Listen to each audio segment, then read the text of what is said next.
Southern Utah is known for its scenery. It's less known maybe for its farms, but they're all over. And we've been in St. George, we've been in Springdale, we've heard the infamous legend of a man named Ed Allred. He's a farmer, he's also a vendor. He's a community enthusiast. He is visiting farms, he has his own farm, and he's supplying amazing fresh produce down in Southern Utah.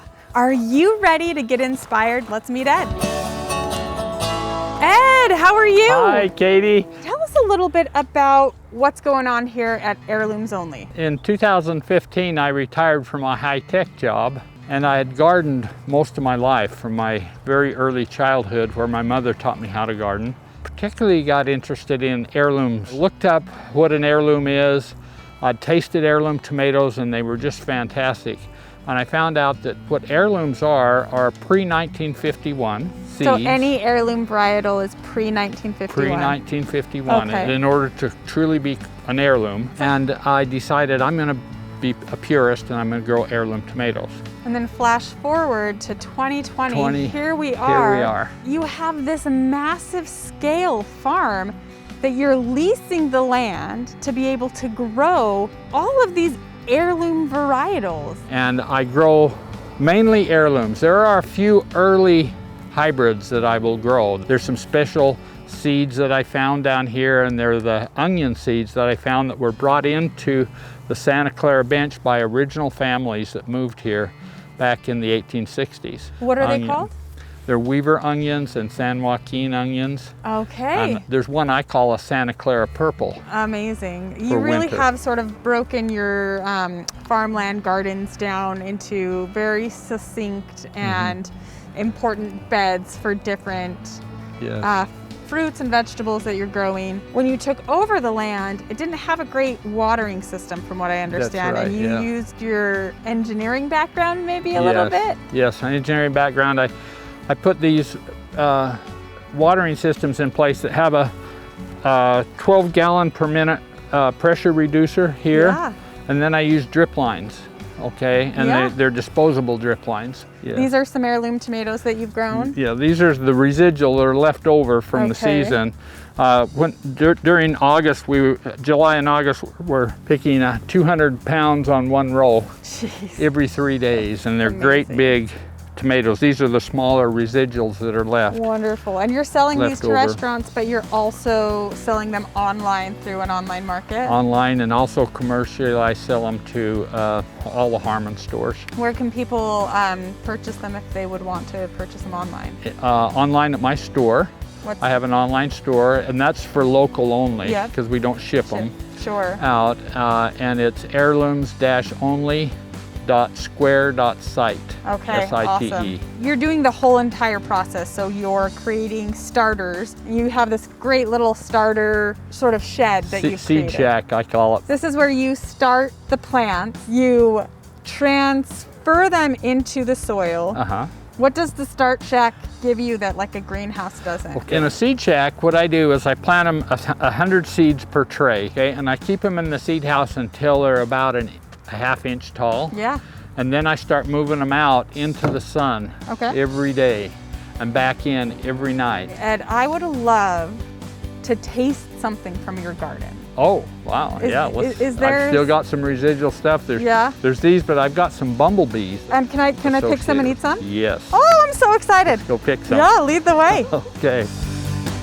Ed, so these are artisan bumblebees. Artisan bumblebees. There's 3 different kinds? Yeah, I have 3 different kinds. A blush, which is an elongated tomato about 1.5 inches long. Then the round ones are the sunrise bumblebees, and we have a purple bumblebee.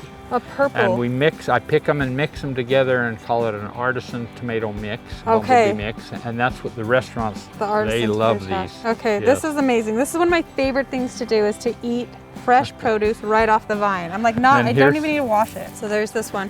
While I'm eating this, talk to me a little bit about the growing season down here. I start prepping in January, and I plant all my root crops. I seed them in.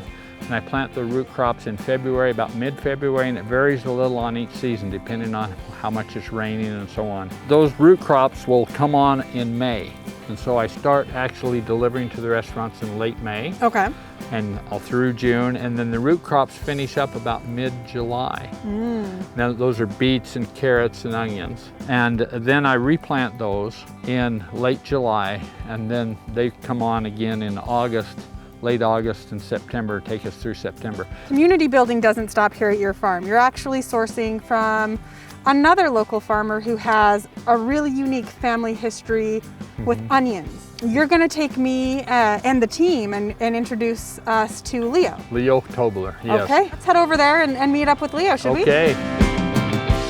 Gentlemen, Ed, great to see you again. Leo, very, very excited to meet you. This looks kind of like an unassuming house, but it looks like maybe you're selling tomatoes? Yes, this is where I sell tomatoes and my other produce is stored. Right here in your garage? Right. This is also a storefront. Right. Leo, you're known for your onions, and that's what Ed and I have talked about, and that's how actually you guys met, right?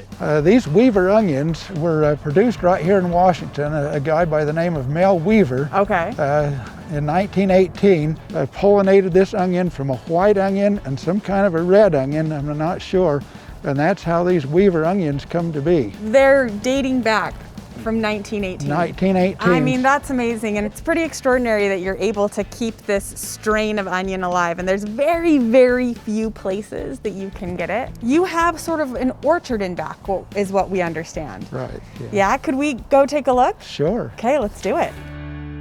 Oh my goodness, so this is literally your backyard, Leo. Yes. What kind of trees are these? This is a persimmon tree here, and there's Okay. another persimmon tree over here. Beautiful, and then it looks like those look like a fig tree? This is a fig tree right here. 2 peach trees and 2 pear trees, an apple tree, and an apricot tree. Okay. We have beets back there.